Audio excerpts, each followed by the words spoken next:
आपसे सवाल पूछ रहे हैं। एक आप पे आरोप ये लग रहा है, आईएमए में भी लगा रहा है और कई एलोपैथी के बड़े बड़े प्रोधा आरोप लगा रहे हैं कि बाबा रामदेव अपनी दवाइयों को बेचने के लिए, अपना बिजनेस बढ़ाने के लिए ये सारा खेल खेल रहे हैं। सुबह सुबह वो योग शिविर लगाते हैं और उसमें एलोपैथिक डॉक्टरों को गालियां निकालते हैं, उनको बुरा भला बोलते हैं अपनी दवाई बेचने के लिए, कोरोनिल बेचने के लिए, अपनी बाकी दवाइयां बेचने के लिए, पतंजलि का टर्नओवर बढ़ाने के लिए। है ही नहीं ना। देखो यह आरोप है आप पे।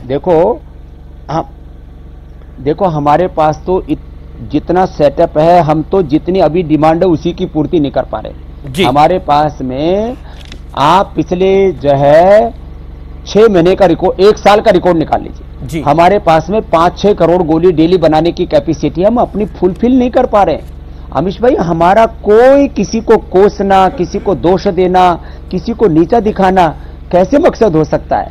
हमने तो मित्र से चक्षुषा सर्वाणि भूतानि समीक्षन्ताम एकत्वम अनुपश्यत, हमने तो सहनाओ तो सहनौ भुनक्तु के गीत गाए। हम तो एकत्व सा अस्तित्व, विश्व बंधुत्व और सामंजस्य के, वननेस को एग्जिस्टेंस हार्मनी के उपासक है।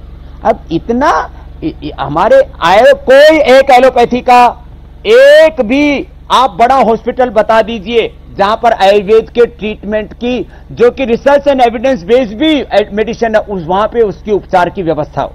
मैं कह रहा हूं पतंजलि में मैं जो भी एलोपैथी के जो आवश्यक ट्रीटमेंट है उसकी अनुमति देता हूं कि भाई इमरजेंसी के तौर पर, शल्य चिकित्सा के तौर पर अपना लो। एक बात और कहता हूं अमीश भाई, जो एक आदर्श एक एमबीबीएस और एमडी डॉक्टर कैसा होना चाहिए, वो डॉक्टर भी मेरे पास है यहां पर, एमबीबीएस एमडी डॉक्टर भी हैं। और भविष्य में पतंजलि वो एमबीबीएस और एमडी डॉक्टर बनाने का वो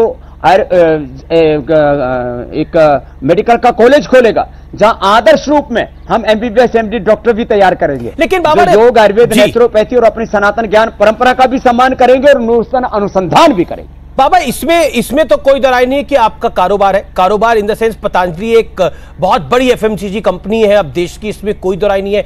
अभी आपने 1 साल पहले ही रुचि सोया का भी अधिग्रहण किया है, तो इस बात से तो इंकार नहीं किया जा सकता कि आपका बिजनेस इंटरेस्ट है।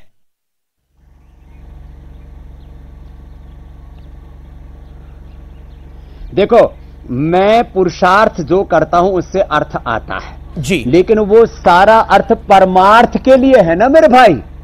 ये बात अलग होगी ना। स्वामी रामदेव ने अपने लिए 1 कौड़ी भी इस्तेमाल की हो तो जो दंड मिले वो मैं स्वीकार करता हूं। लेकिन दुनिया में योग का, आयुर्वेद का, प्राकृतिक चिकित्सा का, वैदिक संस्कृति का, गुरुकुल का ये पूरा अनुष्ठान अपनी सनातन संस्कृति को गौरव देने का, यदि हजारों करोड़ के मैंने चैरिटी के काम किए तो किससे किए? पुरुषार्थ से जो अर्थ आया उसको परमार्थ के लिए लगाया, निस्वार्थ भाव से। अब ये करना भी यदि गुनाह है तो मैं ये योग मूलक उद्योग और ये पुरुषार्थ मूलक अर्थ जो अर्जित हुआ इससे परमार्थ में करता रहूंगा। जी बाबा रामदेव, अब सवालों का दूसरा राउंड है, यानी बाबा रामदेव अब नेटवर्क 18 के संपादकों के सवालों के चक्रव्यूह में होंगे।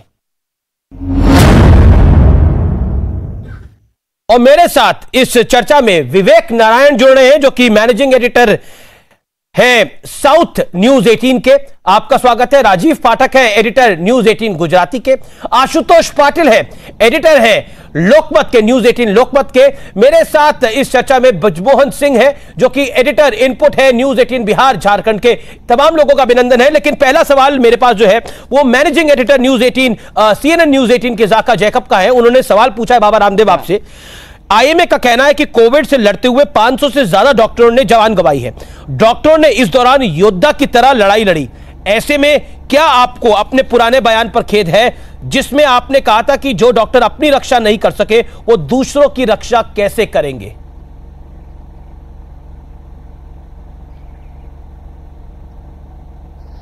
मैंने कहा कि खेद है, मैंने बयान वापस भी ले लिया और मैंने कहा कि मैं जिन डॉक्टरों ने अपने प्राणों की आहुति देकर के दूसरों की जान बचाई, मैं उनका अभिनंदन करता हूं। और अभी भी जो डॉक्टरों से लेकर के जो भी मेडिकल स्टाफ है, नर्सेज हैं, ड्राइवर्स हैं, सफाई कर्मचारी, मैं सबका सम्मान करता हूं। इसमें कोई प्रश्न ही नहीं है। और मैं कहता हूं कि उन्होंने यदि जान बचाई तो योग आयुर्वेद से भी करोड़ों लोगों की जान बची। मैंने दोनों के अंदर एक कई जो ये एक दूसरे को नीचा दिखाने वाली जो बात है ना कि आयुर्वेद को तो नेपथ्य पर ही रखना चाहते हैं,